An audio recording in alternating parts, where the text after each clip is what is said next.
97.4 foot avec Arrigé, la clim à la Réunion. 97.4 foot avec le garage Arayapin, le spécialiste de la carrosserie. Ravat, rêver, réaliser.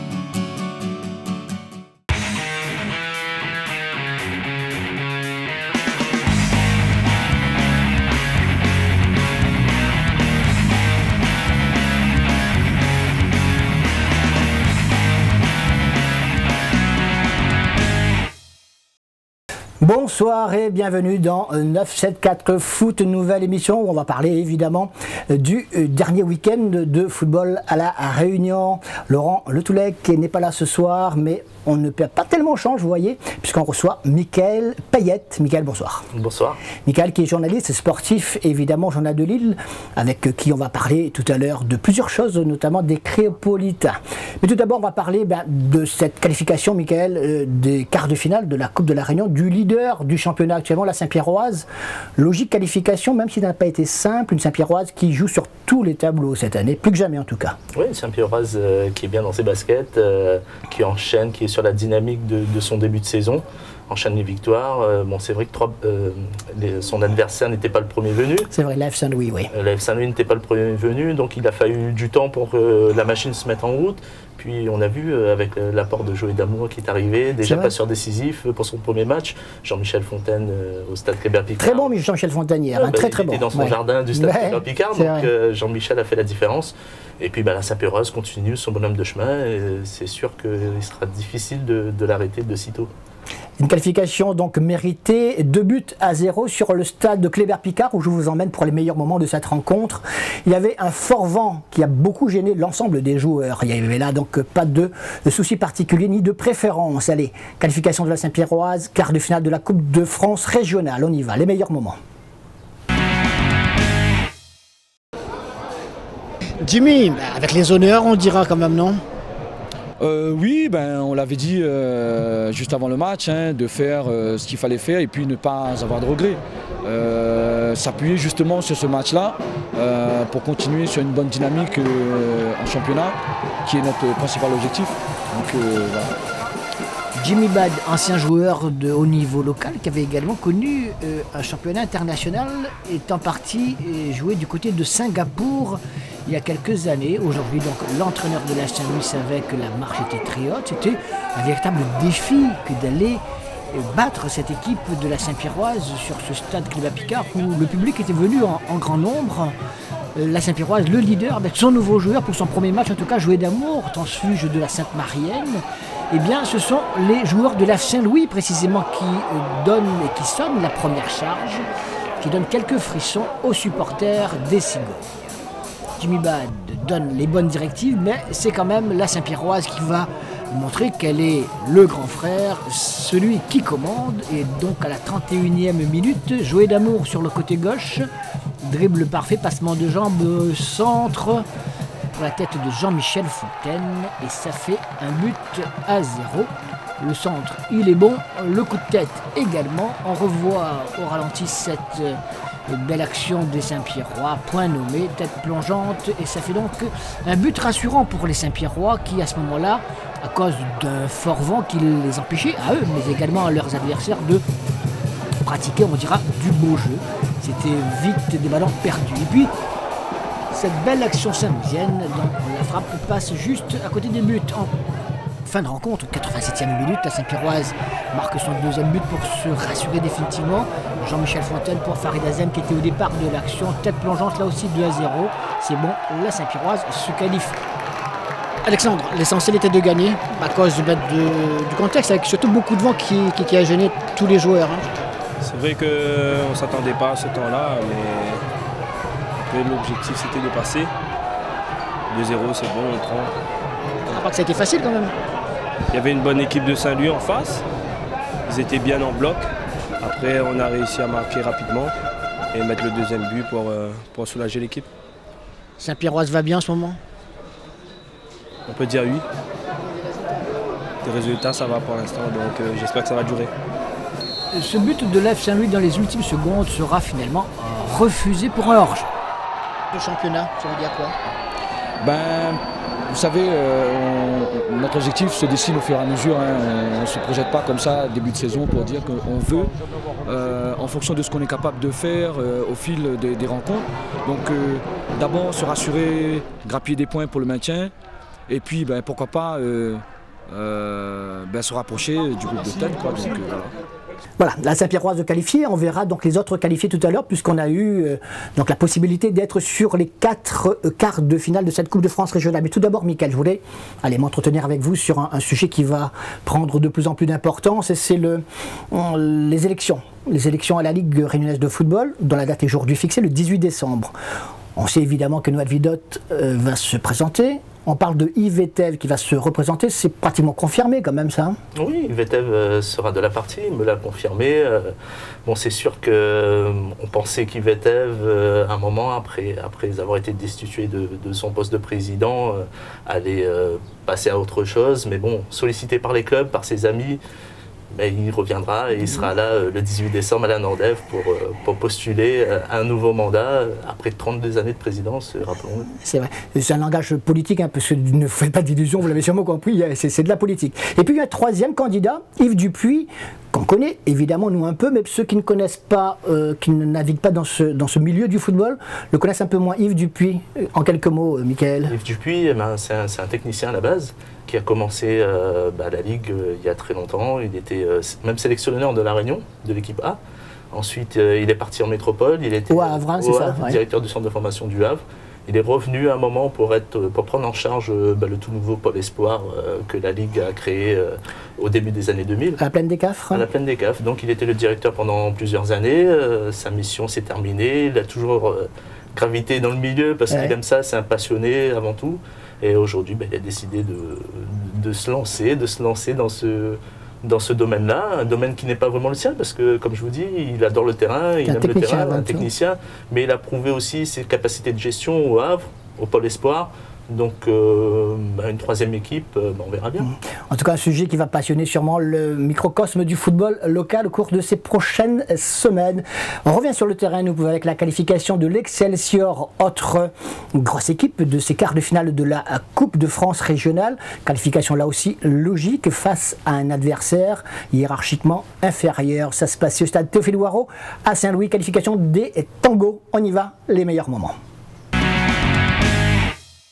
Après avoir éliminé Saint-Denis FC et Sainte-Marie, on est tombé sur un os ce soir avec l'Excelsior, malgré une très bonne entame de première mi-temps. Oui, donc les joueurs ils ont respecté un petit peu les consignes, parce que là c'est tactique, c'est à notre niveau. Après ce qui nous a manqué, c'est vrai qu'on leur a posé des problèmes. Eux ils ont trouvé des solutions devant les buts, parce que ça faisait quand même 2-3 matchs qui ne marquaient pas. Et puis nous c'est ce qui nous a manqué, c'est le but ou l'égalisation à un moment donné. Là on prend le deuxième, donc ça nous coupe un peu. Et l'équipe est jeune, donc ça va nous servir d'expérience pour la suite.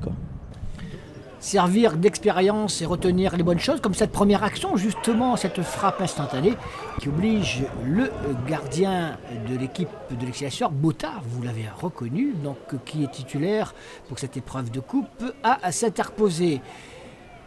De bons points également, au niveau défensif par exemple, avec cette solidarité, cette abnégation qui permet au gardien de l'équipe de Trois-Bassins de s'illustrer. Nouvelle action devant la cage trois-bassinoise, nouvelle solidarité et nouveau renvoi. Avant que finalement, la 34e minute, ce débordement de Daniel Mendy est conclu par le jeune Kenny Lamonge. L'Excelsior marque donc son premier but. Ça va déjà mieux. Après le but, on voit l'Excelsior plus libéré. Oui, tout à fait. Dans le premier quart d'heure, j'ai pas trop reconnu mon équipe.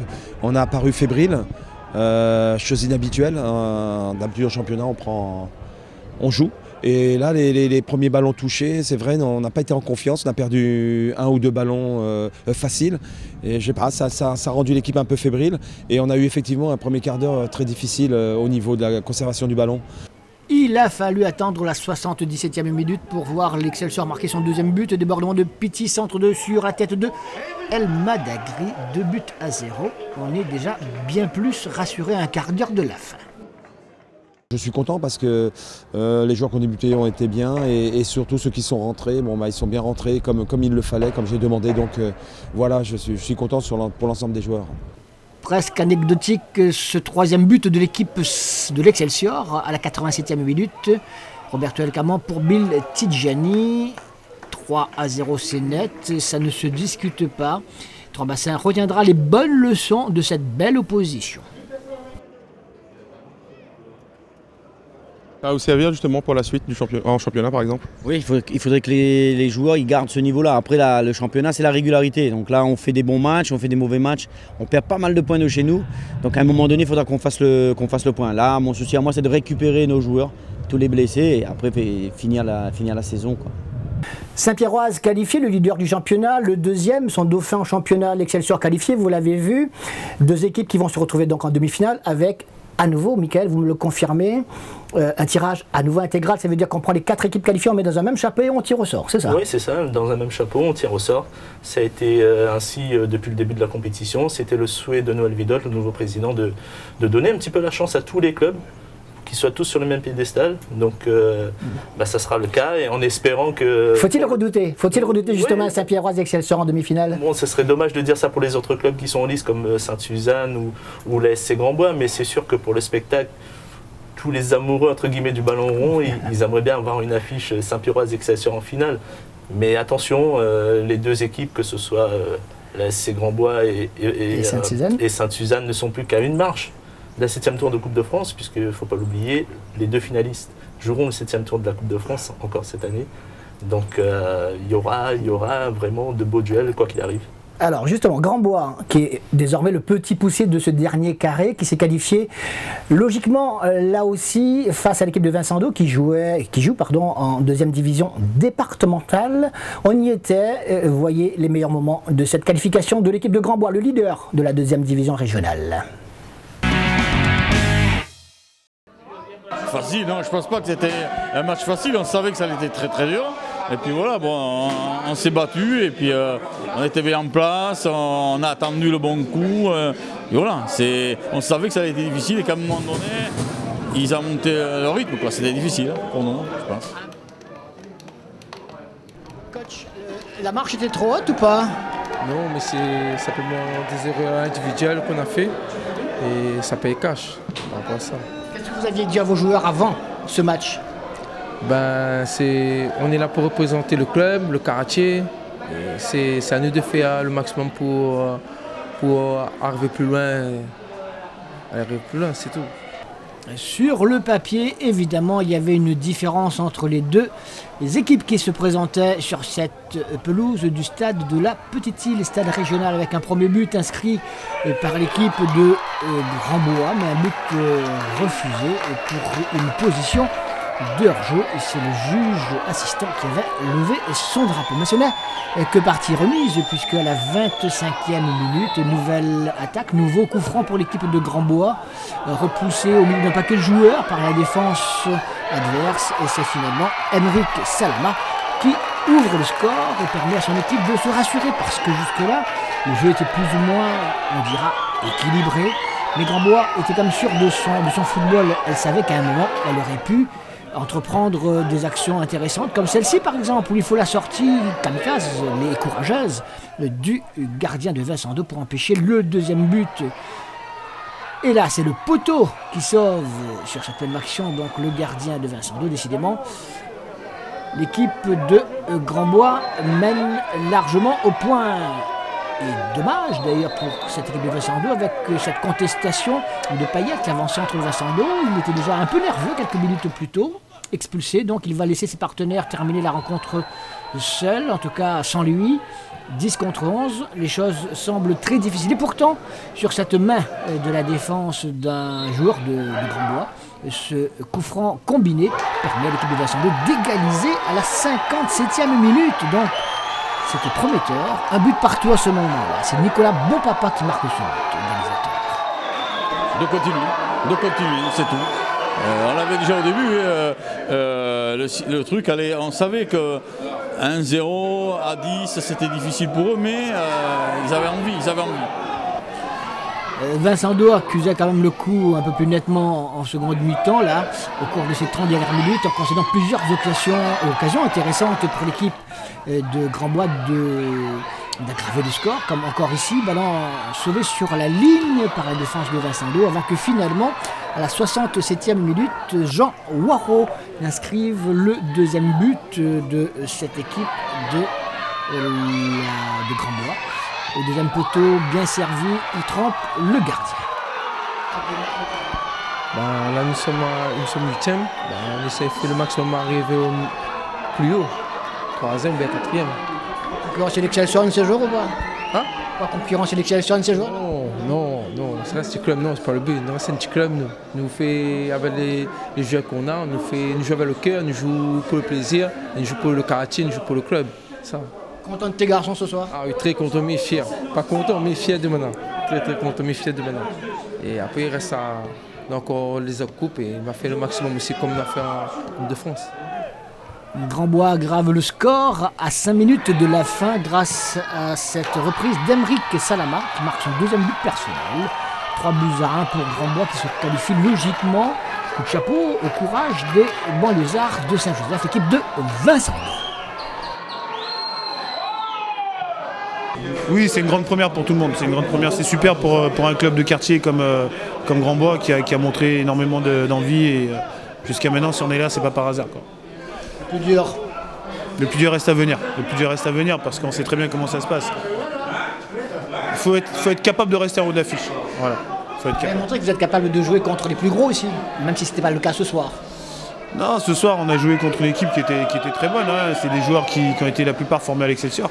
Donc on sait très bien ce que ça veut dire. Ça veut dire qu'il y avait du jeu, ils ont répondu sur le combat physique surtout.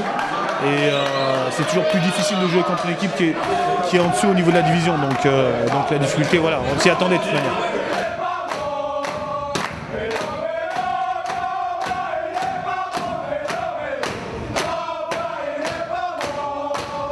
Michael, donc voilà, Grandbois, c'est désormais le petit poussé, à côté de Sainte-Suzanne, dont on va voir la qualification. Sainte-Suzanne, petit poussé également, un peu moins, je ne sais pas, comment qualifier Sainte-Suzanne par rapport à Grandbois? On va dire que Sainte-Suzanne est un cran au-dessus, puisqu'ils évoluent en première division. On a vu une équipe de Sainte-Suzanne vraiment bien organisée, bien structurée dans son jeu. Donc c'est pas vraiment une surprise, même si la Capricorne, dans le jeu, a montré qu'elle avait plus de qualité que Sainte-Suzanne. Surtout ces dernières semaines, on a vu une belle équipe de la Capricorne. Personnellement, je l'avais vue. J'étais donc ébloui. Et puis, patatrac. Oui, la Capricorne a eu des soucis pour concrétiser ses occasions. Et de l'autre côté, on a vu une équipe de Sainte-Suzanne vraiment bien organisée, bien structurée, qui ne s'est pas laissé déborder et puis qui a fait la différence sur un but magnifique du jeune Florian Turpin. Un transfuge de quelle équipe? Il ne jouait pas à Sainte-Suzanne, Turpin, il ne jouait pas du côté de Saint-Benoît, non? Oui, il jouait à Saint-Benoît, mais il a joué aussi à Sainte-Marianne, découvert à Sainte-Marianne, exactement. Voilà. Révélation de la Sainte-Marianne il y a quelques années et aujourd'hui il revient en D1. Et c'est pas une surprise de le voir là, à ce niveau-là. En tout cas, il a marqué effectivement un magnifique but que vous n'avez peut-être pas encore vu. Eh bien, séance de rattrapage avec justement ses meilleurs moments de ce dernier quart de finale de la Coupe de France régionale. Sainte-Suzanne qui se qualifie aux dépens de la Capricorne.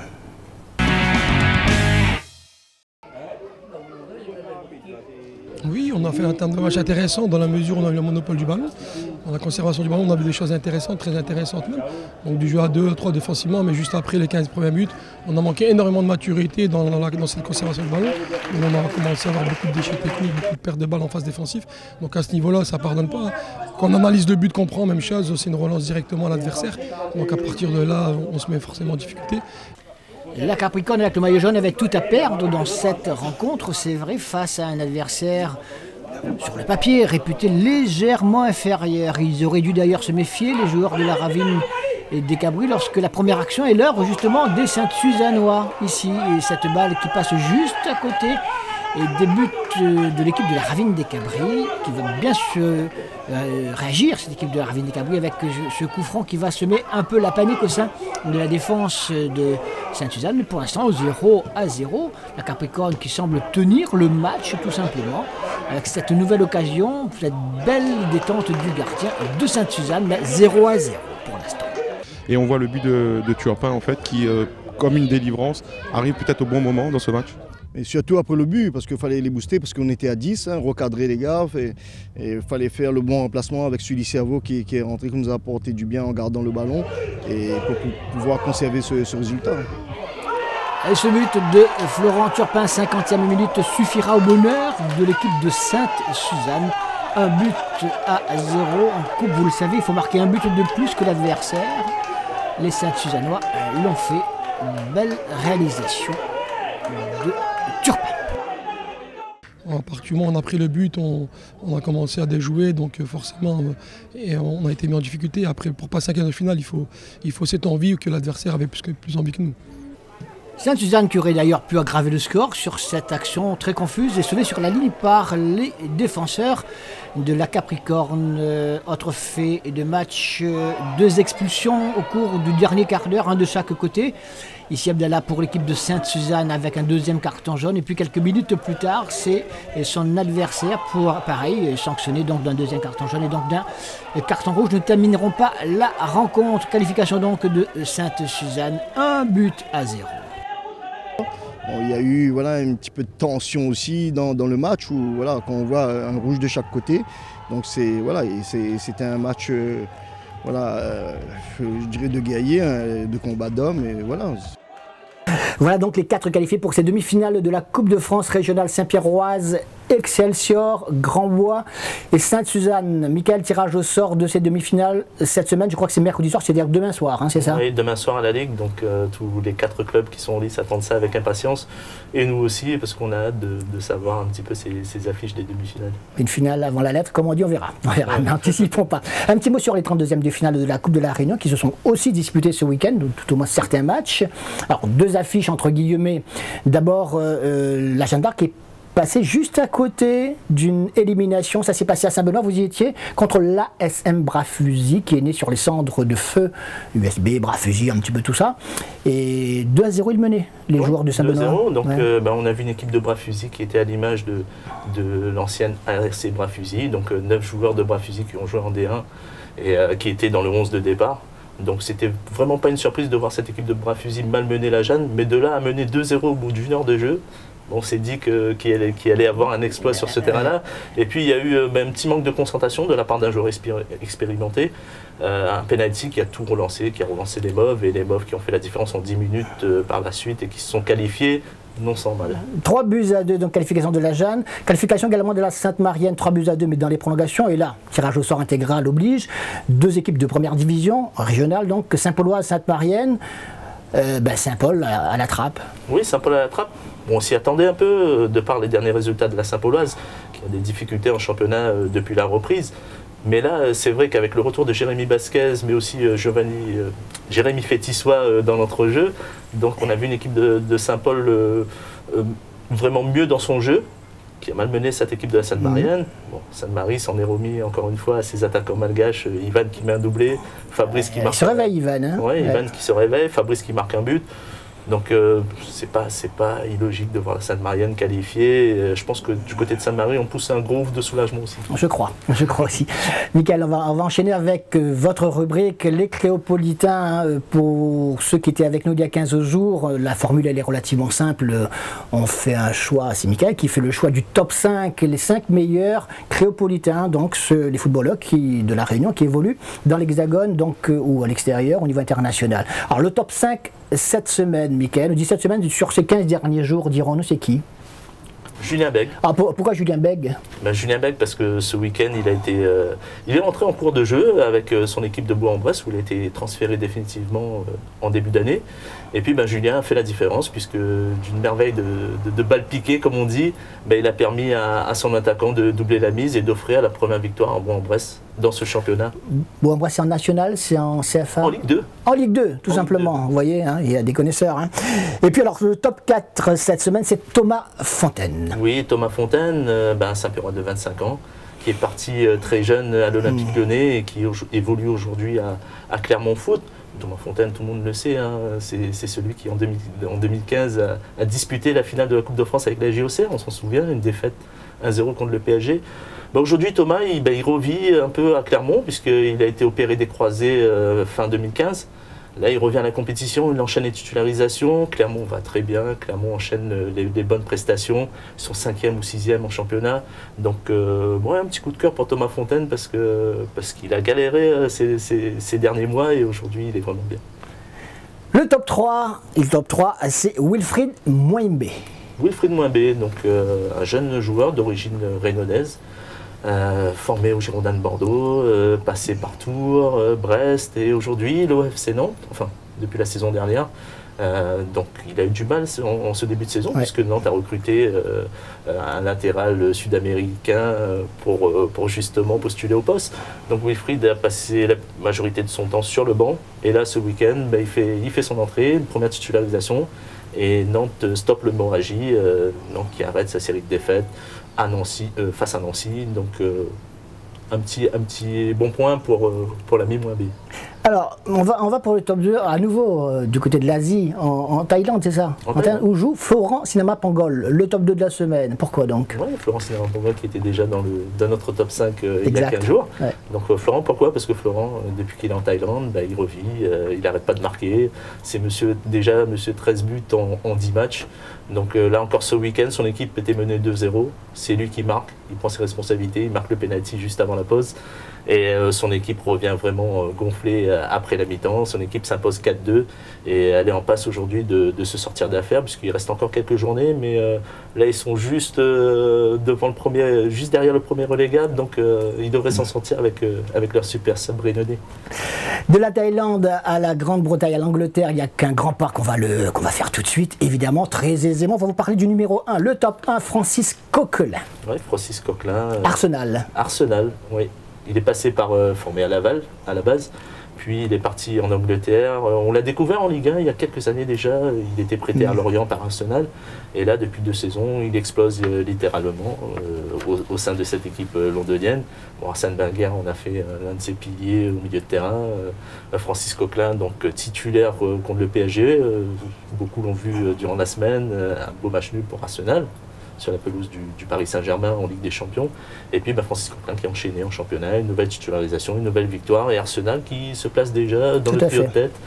Et c'est bien parti pour Francis Coquelin justement dans ce championnat pour justifier encore ce qu'il a fait ces derniers mois. Merci à Mickaël pour ces analyses. Voilà nos Créopolitains à l'honneur cette semaine, en tout cas les 5 qu'on a choisis. On va faire un bond en arrière de 20 ans, 1996. Vous connaissez désormais la rubrique que l'on vous propose chaque semaine, une rétrospective de la saison 1996.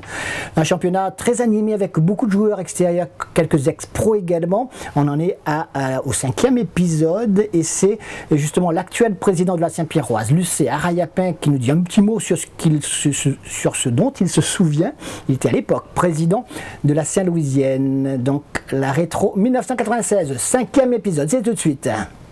Lucé, si je vous dis 1996, vous vous rappelez, ça fait 20 ans. Hein? Ouais, ça me fait rigoler parce que bon, moi-même j'ai vu la photo, ça me laisse des bons souvenirs et puis je disais que en 20 ans, on a quand même bien avancé. À l'époque, vous étiez quoi? J'étais président et puis bon, c'était le début. Aujourd'hui, on voit, le football a vraiment changé, mais bon, après, écoute, c'est des bons souvenirs. 20 ans après, vous êtes toujours content d'être président de la Saint-Pierroise cette fois quand même? Mais ça a changé, mais bon, content, oui, et bon, où je suis bien, mais bon, après, j'aurais préféré, plus être président. C'est une vocation quand même. Voilà, on va dire ça.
football réunionnais ouvre ses frontières et sa culture s'internationalise. Avant la date fatidique du 31 mai, plusieurs équipes font le forcing pour enregistrer l'arrivée d'un joker. Après les Mahmoud, Lakdar, arrivent Habib et autres Mustapha. Le CSSD enrôle Eugène Dadi, les Léopards de Saint-André confient le rôle de meneur de jeu à Ben Stiti. La Tamponaise agit en connaissance de cause. Jean-Jacques Allais, qui avait déjà pour coach un certain Dominique Carlier, dépose ses valises à Roland-Garros. Et pour son premier match face au CSSD, il trouve déjà le chemin défilé. L'important, c'était pas que je marque, l'important, c'était que l'équipe gagne. Donc pour aujourd'hui, c'est moi qui peux profiter d'une certaine situation. Et le week-end prochain, ce sera quelqu'un d'autre. Donc je pense que c'est intéressant pour le club et il faut que ça continue. Nicolas Redor hérite du numéro 10 à la Saint-Louisienne. Jean-Claude Fermely espère marquer des buts avec la Sainte-Rosienne. Habib Baït n'avait pas fait de bruit non plus. Il signe avec l'Union sportive bénédictine.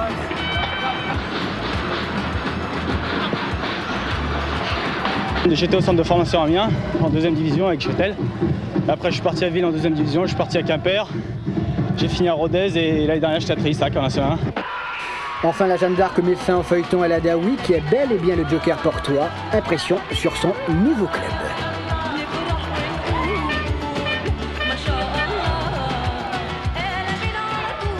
Il y a un potentiel de bons joueurs, seulement il faut que la confiance revienne, que le groupe soit plus solidaire encore. Et je suis optimiste pour la suite.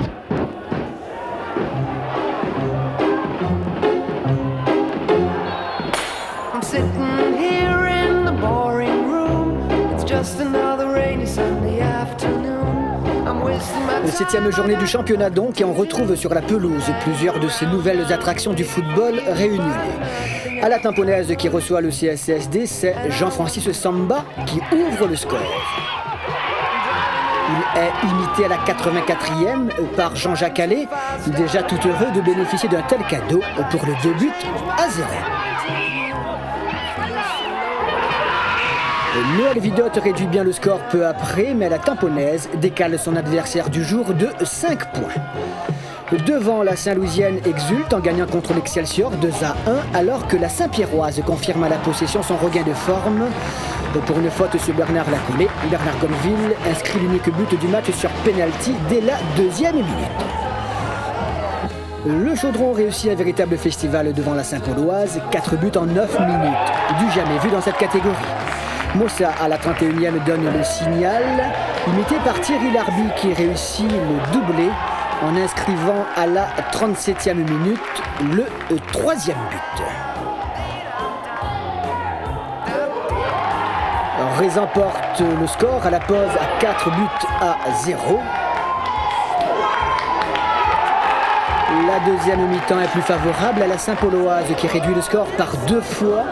Alisson et Christian Dafreville sont les auteurs de la révolte d'une équipe qui sombre tout de même de plus en plus.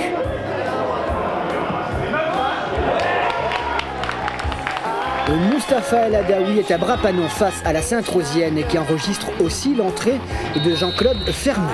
C'est à la 37e que Bruno Linard inscrit sur penalty le but de la 3e victoire consécutive des Sainte-Rosiens qui remonte à la hauteur du CSSD. L'USB remporte le derby de l'Est face aux Léopards 2 buts à 1 et la Sainte-Louisienne également sur le score de 2 buts à 1 face à l'Excelsior. Voilà pour notre rétrospective, le 6e épisode évidemment, mardi prochain. Et bien ce week-end que nous propose notre football local, la 12e journée du championnat donc de retour, 12e journée en première division avec le programme que voici. Capricorne, Sainte-Suzanne, Saint-Louisienne, Saint-Pierroise, Jeanne d'Arc, Piton-Saint-Leu, Excelsior, CDFA, Sainte-Marienne, Racing Club de Saint-Benoît et Saint-Denis Football Club, Petite-Île que vous avez vu juste en haut du tableau. Alors Saint-Louisienne, Saint-Pierroise, Mickaël, le Classico, le Derby du Sud, l'éternel match des frères ennemis. Qu'en pensez aujourd'hui en cette année 2016? Ouais, les frères ennemis, les deux grands palmarès du football réunionnais qui s'affrontent. Bon, on a beau dire que la Saint-Pierroise, c'est vraiment l'équipe du moment, celle qui crache tout, pratiquement tout. Qui rafle tout. C'est vrai que la Saint-Louisienne affectionne particulièrement ce genre de position, surtout à domicile. Oh, ça va nous réserver un beau match et je pense que les Saint-Pierrois sont prêts, les Saint-Louisiens sont prêts, donc rendez-vous dimanche. Rendez-vous dimanche. Et si vous voulez écouter la radio, Jean-Claude David et tous ses potes donc, de Radio Azote et relayés par d'autres radios privées vous font vivre depuis quelques semaines donc ces multiplex le samedi soir et le dimanche. Donc si vous ne pouvez pas vous déplacer, écoutez la radio. Et si vous ne pouvez pas vous déplacer, regardez les images chez nous, hein, évidemment, lundi soir et mardi soir. En tout cas, en deuxième division régionale, on va également jouer la 12e journée de ce championnat avec le programme suivant. On va y arriver. Altela, JCV Saint-Pierre, Co Saint-Pierre, AF Saint-Louis, Trois-Bassins, Auxas, Léopard, AJS Ouest, Grand-Fond, Grand-Bois, Bretagne, Bagatelle, Ligne Paradis et Saint-Philippe, Aviron. Voilà ce qui vous attend pour le week-end prochain, ce qui vous attend aussi lundi prochain 19h30, donc l'essentiel du football à La Réunion, et puis le mardi soir comme là, donc à 19h45 le magazine. Michael, merci pour ces échanges très riches. C'était pas facile de succéder à Laurent, mais bon. Il n'y a pas de problème, vous en êtes bien sortis et vous aurez l'occasion, je l'espère en tout cas, de revenir sur notre immense plateau, n'est-ce pas? Avec plaisir. Merci en tout cas, excellente semaine et à lundi 19h30, mardi 19h45. Salut.